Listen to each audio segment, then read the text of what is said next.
This is the scene of a tragic accident on Highway 52 near Mount Airy.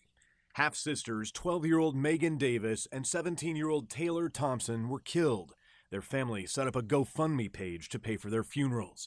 Their friend Dakota Goss, a high school football player, was driving his grandmother's 2001 Ford. He lost control and overcorrected. The passenger side of the car hit the end of a guardrail.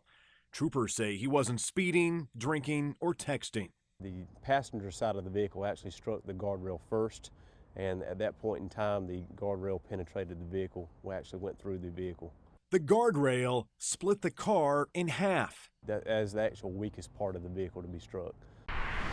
The car hit one of these, a breakaway cable terminal, or BCT. It covers the sharp end of the guardrail and is supposed to steer the car away, not penetrate through it. Investigators have not determined whether the BCT killed the two girls, but they say it may have been a contributing factor.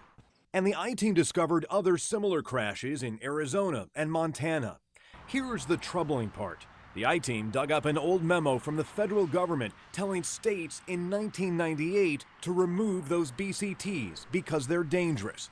It said they should be replaced due to unacceptable passenger compartment intrusions, and they're too stiff to protect drivers. The I-Team hit the road on I-40, and we discovered dozens of these dangerous guardrails still in use today on the stretch between southern Wake County and Orange County. So we went to North Carolina's top highway safety engineer to find out why.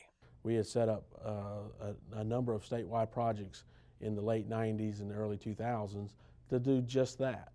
Now, with all the guardrail ends and things that we have out there, is it possible for us to have missed some?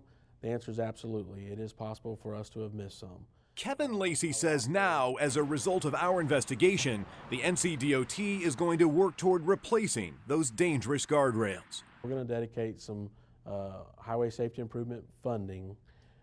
We're going to start looking across the state. We're going to start at our higher speed roadways first and surveying whether or not we have any of the guardrail ends that are no longer compliant. If they aren't, then we're going to replace them. So we can get an estimate on what it would take to,